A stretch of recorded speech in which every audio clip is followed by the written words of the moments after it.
नमस्कार, ABC news देख रहे हैं आप और मैं हूं आपके साथ सोहन सिंह। मुख्यमंत्री योगी आदित्यनाथ अयोध्या पहुंचे हैं, जहां वो महर्षि वेद विज्ञान विद्यापीठ के कार्यक्रम में शिरकत कर रहे हैं।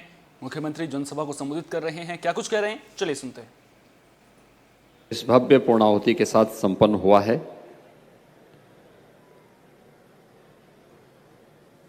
महर्षि महेश योगी जी से मुझे संवाद बनाने का एक अवसर प्राप्त हुआ था 1998 में।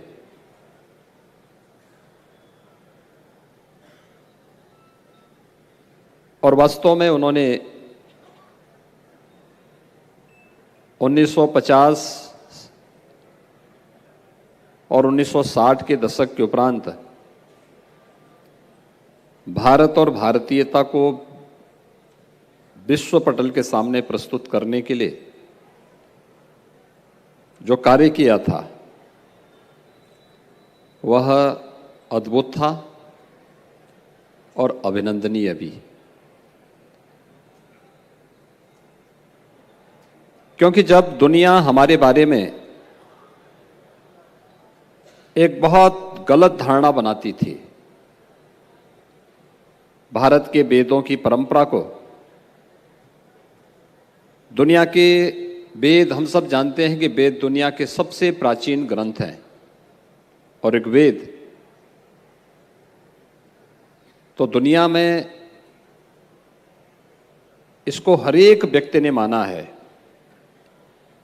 कि दुनिया का सबसे प्राचीन ग्रंथ है। लेकिन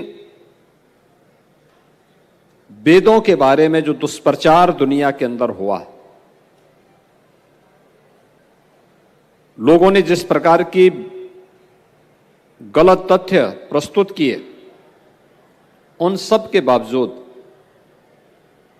दुनिया के मंचों पर बेधड़क भारत और भारतीयता के इन मुद्दों को, वेदों की बातों को, रामायण के प्रसंगों को, महाभारत के उद्धरणों को प्रस्तुत करते हुए उन्होंने भारत और भारतीयता के मुद्दे को जिस मजबूती के साथ रखने का कार्य उस कालखंड में किया था, भारत की आयुष पद्धति को दुनिया के सामने रखा था, भारत की योग की परंपरा को जिस मजबूती के साथ दुनिया के सामने रखा था, वह अद्भुत था, अभिनंदनीय था।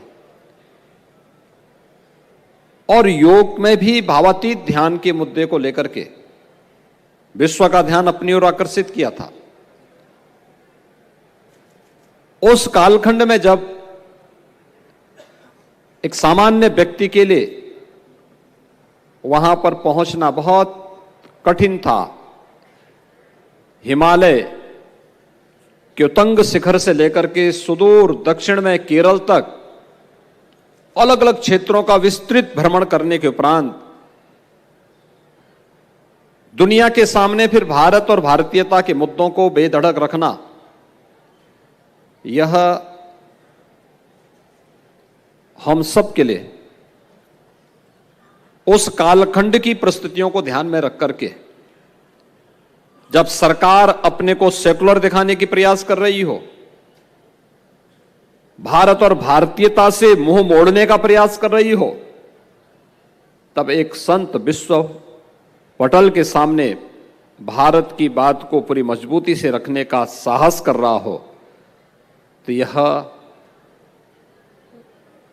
उस कालखंड के लिए अद्भुत भी था और वर्तमान के लिए अभिनंदनीय भी है। और इस देश से मैं महर्षि महेश योगी जी की इस परंपरा से जुड़े हुए महर्षि जी के नाम पर इस रामायण विद्यापीठ ट्रस्ट से जुड़े हुए सभी पदाधिकारियों को, जो आज महर्षि के इस पूरे कार्यक्रम को अभी भी उसी भाव के साथ आगे बढ़ाने का कार्य कर रहे हैं, इन सब को हृदय से साधुवाद देता हूं।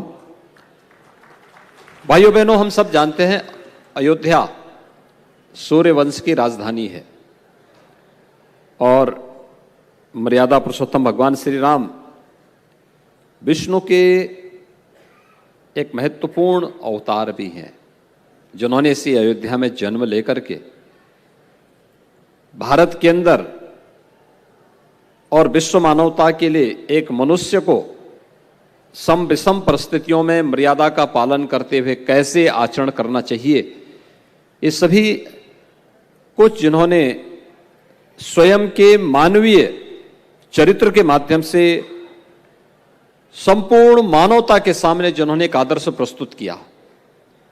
अयोध्या उनकी स्वयं की जन्मभूमि भी है। कौन ऐसा भारतीय होगा जो अयोध्या की परंपरा पर गौरव की अनुभूति न करता हो। और हर एक व्यक्ति अयोध्या की इस परंपरा के साथ जोड़ना चाहता है।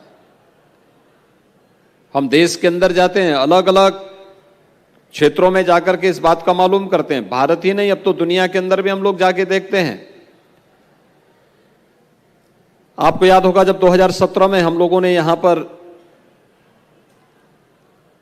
दीपोत्सव के कार्यक्रम को प्रारंभ किया था। दीपोत्सव के कार्यक्रम में हम लोगों ने कई देशों से रामलीलाओं को बुलाया था, जिन देशों में रामलीला का मंचन होता है। और उन लोगों को यहां पर जब बुलाया था तो इंडोनेशिया की रामलीला भी आई थी। इंडोनेशिया दुनिया के अंदर सबसे अधिक मुस्लिम आबादी का देश है। उसमें जितने भी पात्र थे सभी मुस्लिम थे। तो मैंने बाहर के देशों से आने वाले रामायण के जितने भी पात्र थे इनको मुख्यमंत्री आवास पर लखनऊ में बुलाया था, बातचीत करने के लिए और उनका सम्मान करने के लिए। क्योंकि जब यहां अयोध्या में कार्यक्रम था दीपोत्सव का तो यहां पे भीड़ भाड़ थी, सभी लोग व्यस्त भी थे। तो उस समय यहां पर न संवाद बन पाया था, न उनका सम्मान हो पाया था। तो मैंने उनको लखनऊ विशेष रूप से बुलाया था। वे लोग मेरे पास आए थे। वहां पे थाईलैंड, लाओस की बात मैं मान सकता था। थाईलैंड के राजा अपने आप को राम का वंशज मानते हैं। लाओस की परंपरा अपने को भारत के साथ जोड़ती है। कंबोडिया की पूरी परंपरा भारतीयता से प्रभावित है। लेकिन मेरे लिए यह अद्भुत था कि वास्तव में इंडोनेशिया जैसा देश, जो दुनिया के अंदर सबसे बड़ी मुस्लिम आबादी का देश है, आखिर इंडोनेशिया में ये सभी कलाकार जितने भी रामायण के पात्र बने हुए सब मुस्लिम हैं, लेकिन कोई राम बना है, कोई लक्ष्मण बना है, कोई हनुमान बना है, ये सभी और उसी तन्मयता के साथ, इस भाव के साथ जुड़े हुए हैं। तो मैंने उनसे पूछा इस बात को लेकर के, मैंने कहा भी आप सब रामायण के उससे जुड़े हुए हैं, आप केवल एक कलाकार हैं और कलाकार के रूप में आप इस कार्यक्रम को करते हैं या केवल आपकी भावना भी इस रूप में है? उन्होंने कहा नहीं, हम केवल कलाकार नहीं हैं, राम के साथ हमारा आत्मीय संबंध है। और जब हमें आमंत्रण मिला था अयोध्या का तो हम लोगों ने उस समय इस बात को कहा था कि साहब अयोध्या में चाहे हमें जैसे भी जाना होगा हम जाएंगे जरूर। अयोध्या आना हमारे लिए गौरव की बात है। मैंने कहा क्यों? उन्होंने कहा साहब देखिए, अयोध्या, राम, ये हमारे लिए कोई एक नाट्य मंचन नहीं है। राम हमारे भी आस्था के प्रतीक हैं, राम हमारे भी पूर्वज हैं। हमारे पूर्वजों ने किसी कालखंड में, किसी पीढ़ी ने अपनी उपासना विधि बदली होगी। उपासना विधि बदलने से पूर्वज नहीं बदल जाते हैं, और इसलिए राम हमारे भी पूर्वज हैं। राम के प्रति हमारे मन में भी वही श्रद्धा, वही आस्था का भाव है। फिर उन्होंने इस बात को कहा, उन्होंने कहा साहब आप तो भारत में रह रहे हैं, हमें भारत की करेंसी के बारे में नहीं बोलना, लेकिन हमारे यहां जो करेंसी निकलती है ना, वह गणपति के नाम पर निकलती है, गणेश जी के नाम पर निकलती है। हमारे यहां पर जो हमारी एयरलाइंस है वह गरुड़ के नाम पर है, जो विष्णु की सवारी है, भगवान विष्णु की सवारी है। हम लोग तो बहुत नजदीक से जुड़े हुए हैं भारत के साथ। उपासना विधि, भारत के अंदर भी अलग अलग उपासना विधियां हैं। कोई शैव है, कोई शाक्त है, कोई वैष्णव है, कोई किसी अन्य परंपरा को मानता है, उसमें कोई मतभेद तो है नहीं। अपने अपने अनुसार हर व्यक्ति ने अपने अपने दर्शन, अपनी अपनी प्रकृति के अनुरूप अपनी अपनी पूजा पद्धति तय कर ली है। लेकिन राम तो हम सब के पूर्वज हैं और इसलिए हम रामायण के साथ जुड़े हुए हैं। रामायण की इस परंपरा के साथ, रामलीला के इस मंचन के साथ हम सब जुड़े हैं, आस्था के साथ हम जुड़ते हैं। और वे लोग आए थे। यानी भारत का तो हर व्यक्ति अयोध्या के साथ जुड़ने पर गौरव की अनुभूति करता ही है। आज विश्व मानवता भी अयोध्या के साथ जुड़ने पर गौरव की अनुभूति करता है। और ये अयोध्या से जुड़े हुए पूज्य संतों के लिए भी और अयोध्या से जुड़े हुए हर नागरिक के लिए बहुत महत्वपूर्ण है। आपने इस बार भी देखा होगा, दीपोत्सव के आयोजन में श्रीलंका की रामलीला भी आई थी। और अभी कुछ दिन पहले श्रीलंका के राजदूत यहां पर अशोक वाटिका की शिला को लेकर के आए थे, राम मंदिर निर्माण को लेकर के उसे दान करने के लिए।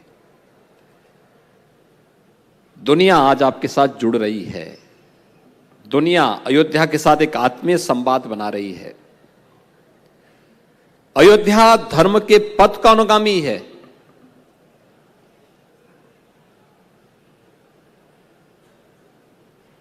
और किस रूप में? महर्षि वाल्मीकि ने यही तो कहा, रामो विग्रहवान धर्म। यानी उन्होंने एक लाइन में सब कुछ कह दिया। राम धर्म के साक्षात स्वरूप हैं, राम ही धर्म है।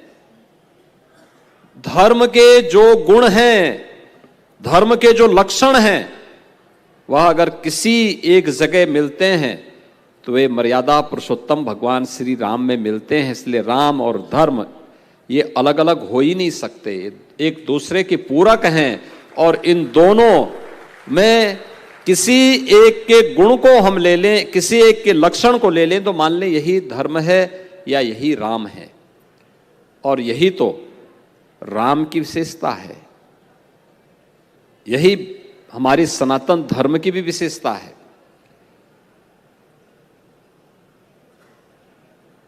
सब कुछ संभव है। अयोध्या ने 500 वर्षों तक लंबे संघर्ष झेले हैं, देखे हैं, नजदीक से महसूस किया है। 500 वर्षों तक ही नहीं, बहुत उससे पहले भी मोहम्मद गौरी से लेकर के और लगातार ये चलता रहा। अयोध्या में से राम जन्मभूमि के भव्य मंदिर को अपवित्र करने का पहला कार्य यहां पर मोहम्मद गौरी के आने के पहले भी हो गया था। सालार मसूद गाजी ने किया था। उसके उपरांत समय समय पर ये हमले होते रहे। हमारी भावनाएं और हमारे भावों को कुंद करने का प्रयास होता रहा। लेकिन अयोध्या भी कभी चुपचाप नहीं बैठी, कभी चुपचाप अयोध्या नहीं बैठी। चुपचाप हम लोग अन्याय और अत्याचार को बर्दाश्त नहीं करते रहे, क्योंकि राम ने तो कभी न अन्याय किया और न अन्याय सहा।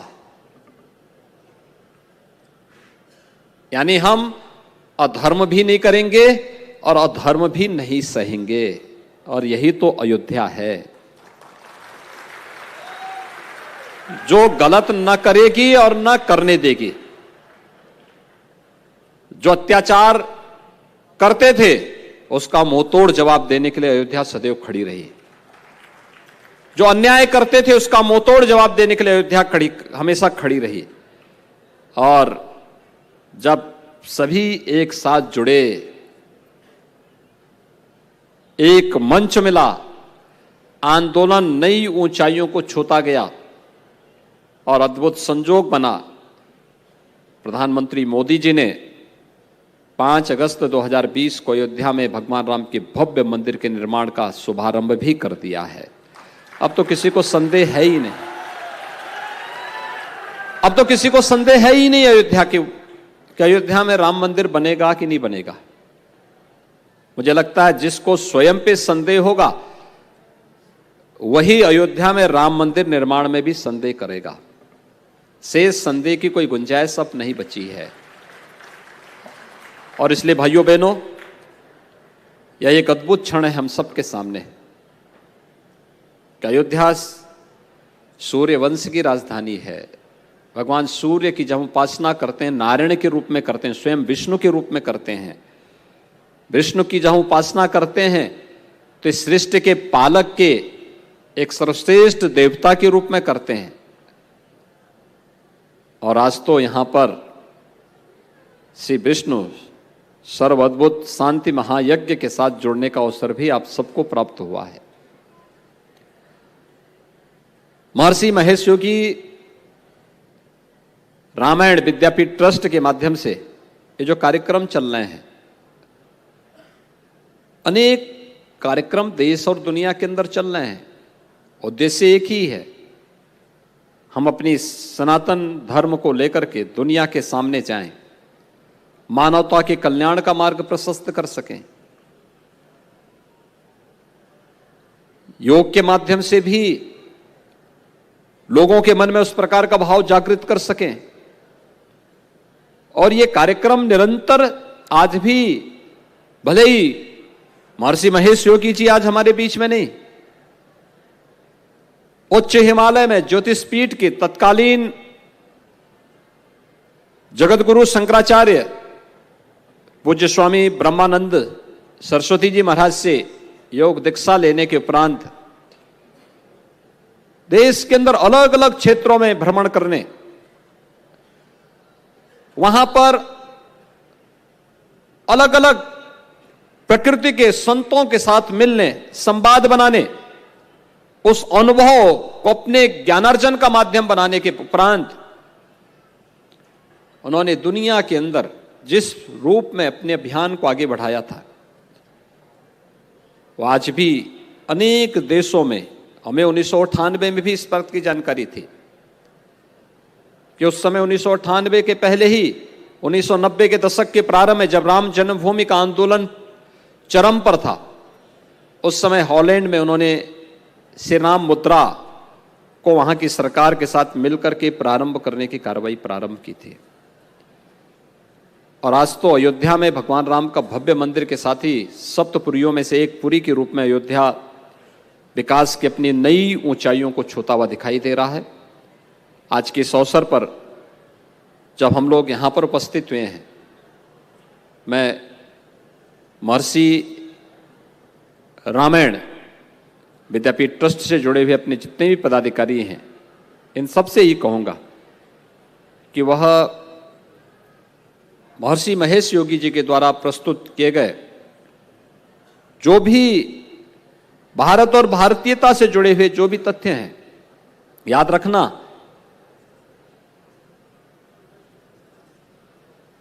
महाभारत में एक बात कही गई है। जब महाभारत के बारे में अवगत कराना था भगवान वेदव्यास को, तो वेदव्यास ने उस समय एक बात कह दी थी। उसमें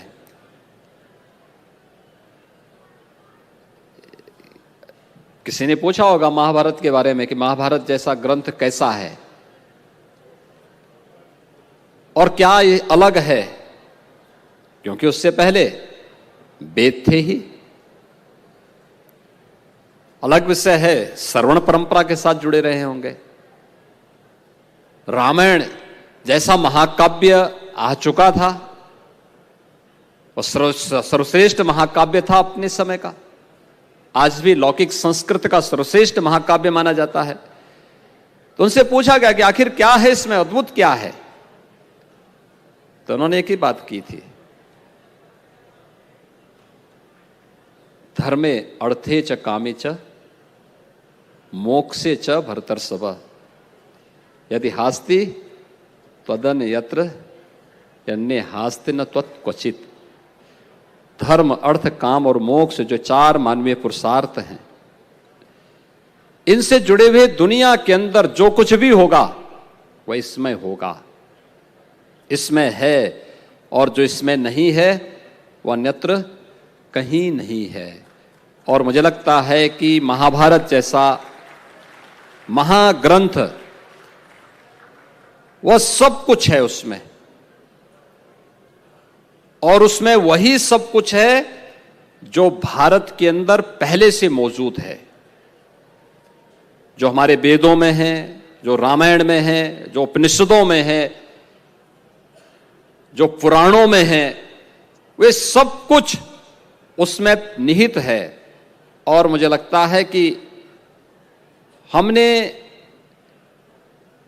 उस पवित्र ग्रंथ को, एक समय अभी साजिश चली थी कि महाभारत के प्रति लोगों के मन में एक अमनस्कता का भाव पैदा करने का प्रयास हुआ था। लोगों को दिखाने का प्रयास हुआ था कि महाभारत जैसे ग्रंथ को लोग अपने घरों में न रखें। आखिर उसी महाभारत महाग्रंथ का ही एक छोटा सा भाग श्रीमद् भगवत गीता है, जिसको इस देश ने अपना राष्ट्रीय ग्रंथ माना। आप न्यायालय में जाएंगे तो श्रीमद् भगवत गीता को साक्षी मान करके ही वहां शपथ ले पाते हैं। लेकिन उन तथ्यों से आपको अनभिज्ञ करने के लिए, दूर रखने के लिए किस प्रकार का दुष्प्रचार होता रहा, और यह दुष्प्रचार की पराकाष्ठा थी कि हमने कभी अपने परंपरा पर, अपनी संस्कृति पर गौरव की अनुभूति करना नहीं सीखा। योग की परंपरा हजारों वर्षों की परंपरा है। जब कोई हमारा संत, कोई योगी, कोई ऋषि, कोई तपस्वी दुनिया में जाता था, वापस भारत आता था, उसको सम्मान नहीं मिल पाया, नहीं दे पाए। एक समय ऐसा भी था जब हमने प्रतिबंधित कर दिया कि नहीं, विदेश की यात्रा नहीं करनी। आखिर दक्षिण पूर्व एशिया के देशों तक भारतीय संस्कृति गई, इंडोनेशिया में गई, थाईलैंड में गई, लाओस में गई, कंबोडिया में गई। कोई भिक्षुक, कोई संत, कोई वैदिक विद्वान वहां लेके गया होगा, तब गया ना, उछल करके नहीं चली गई है। वहां पर अलग से पैदा नहीं हो गई है।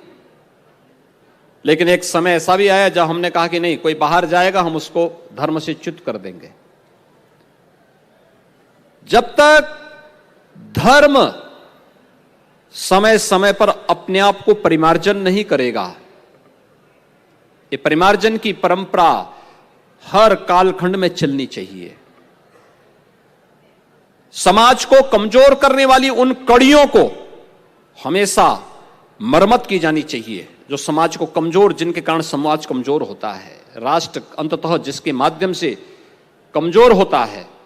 और इस समाज की जुड़ी हुई कड़ियों को कमजोर करने वाले उन पाखंडों को, उन रूढ़िवादी तथ्यों को हमें एक एक करके दूर करना होगा।